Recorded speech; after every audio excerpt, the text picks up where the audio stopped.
momento de presentarles a la Infomujer de la semana y en esta ocasión nos acompaña una invitada de casa. Forma parte también del equipo de Canal Antigua. Ustedes la han visto en diferentes canales antes de estar aquí como analista política. Ella forma parte de Así Es y también ahora forma parte del equipo de entrevistadores de Destino 2016. Es ahora la entrevistadora oficial del noticiero de A las 7 a.m. por Canal Antigua y nos viene a hablar también de toda su trayectoria en el área académica, en el área política, en el área gubernamental y por supuesto también en el de ayuda social en otras partes del mundo. Así que sin más preámbulos, le damos la bienvenida a Carmen Ortiz. Carmen, ¿qué tal? Bienvenida. Muchas gracias. Con nosotros. Gracias. Ahora en calidad de entrevistada. ¿Así es? Vas a ver qué te siente ahora. Sí. Pues Carmen, quisiera que empezaras a hablarnos un poco de ti. Ese es el objetivo de esta entrevista y que la gente te conozca.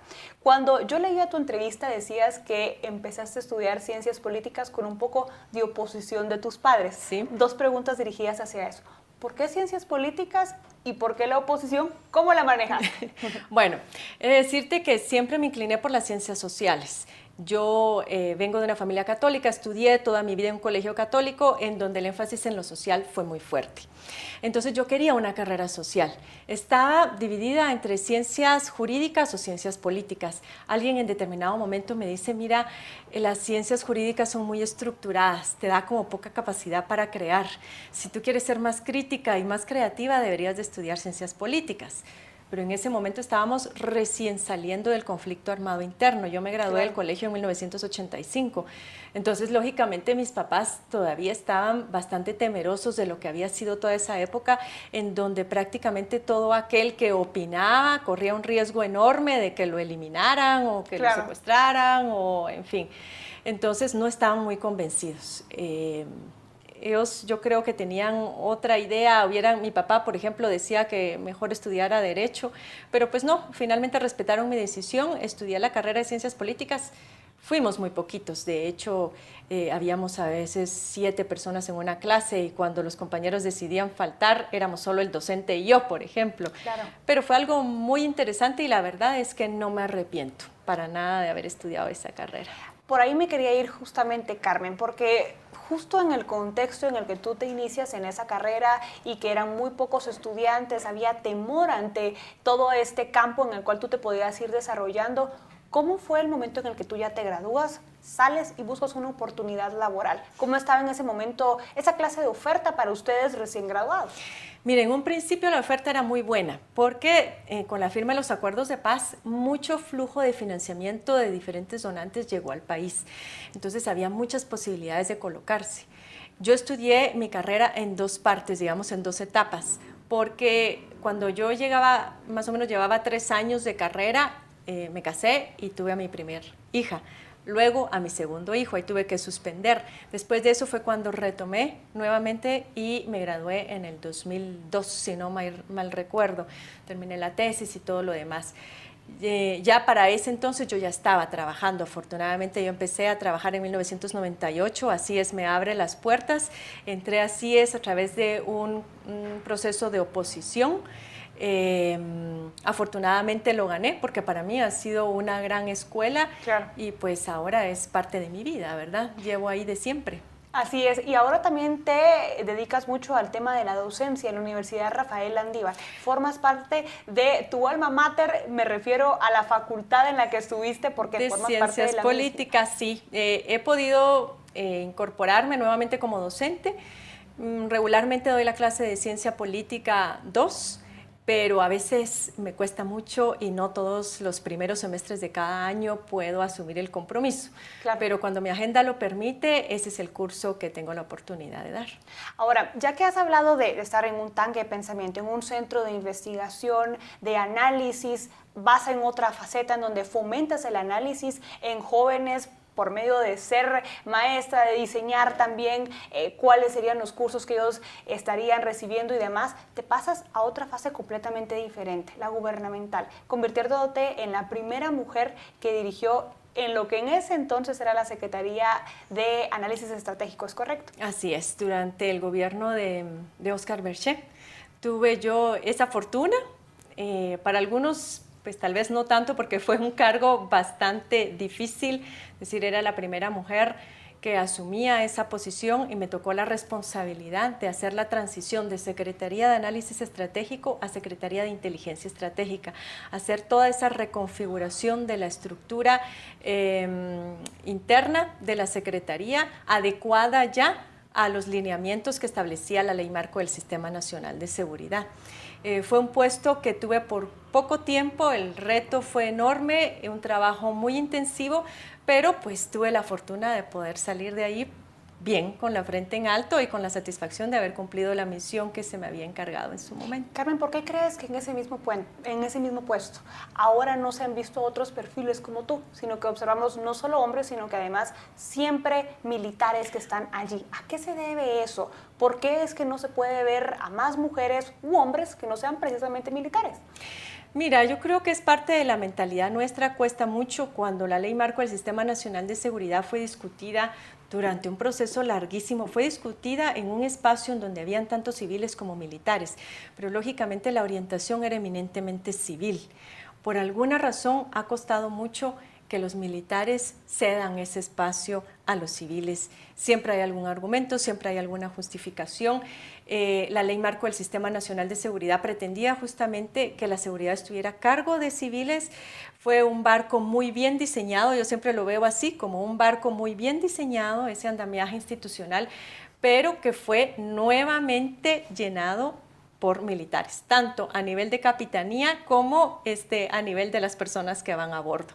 Creo que eso es algo que hay que ir cambiando, fortaleciendo más bien ese poder civil e incorporando también más mujeres a ese trabajo de seguridad. Sin duda alguna. Carmen, ahora regreso un poco a tu educación inicial. Eso sin duda alguna tuvo mucha influencia en las diferentes actividades en las cuales tú formaste parte, porque tú lo decías al inicio, llegaron a inculcar en ti mucho la importancia de la ayuda social y es por ello que después de este último puesto que hablábamos te vas a Bolivia. ¿Por qué te vas allí? ¿Qué es lo que sucedía en ese entonces? Bueno, en ese entonces yo me había vuelto a casar por segunda vez, yo me divorcié de mi primer marido. Mi segundo esposo trabajaba para un organismo internacional, en ese momento lo mudan a Bolivia y pues yo quise acompañarlo. Entonces me voy por asuntos laborales de él.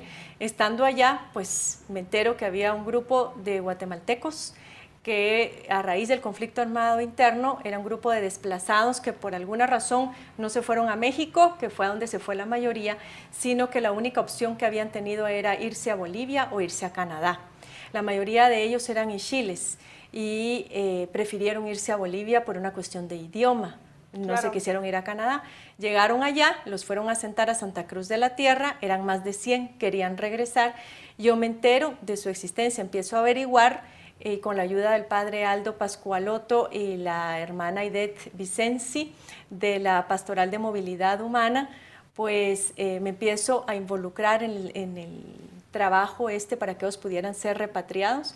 Inicié nada más visitándolos al lugar. En ese entonces yo escribía para el diario Siglo XXI y Edgar Rosales, quien era el editor en ese momento, me apoyó para poder ir haciendo una serie de reportajes desde Santa Cruz de la Sierra que fueran pues motivando o sensibilizando a las autoridades para que trabajaran a favor de esa repatriación que había quedado postergada por años. Y afortunadamente el tema logró levantarse y luego lógicamente esto no es un mérito mío, es decir, yo únicamente lo que hice fue volver a poner el tema en la mesa, visibilizarlo a través de los medios de comunicación y ya se incorporaron otras organizaciones sociales de acá de Guatemala y autoridades de gobierno muy activamente, como el ex vicepresidente Eduardo Stein, Marta Altolaguirre, Martín Arévalo, que en ese entonces trabajaba en la Secretaría de la Paz.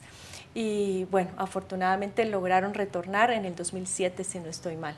Carmen, todas estas experiencias que tú nos has venido relatando hacen que ahora seas una persona integral con mucha experiencia en diferentes campos y con una capacidad analítica desde diferentes plataformas, lo cual hace que ahora formes parte del equipo de Canal Antigua. ¿Cuáles han sido tus principales retos estando como entrevistadora, enfrentándote a los actores principales de la política, quienes son criticados día con día o aplaudidos en otras ocasiones?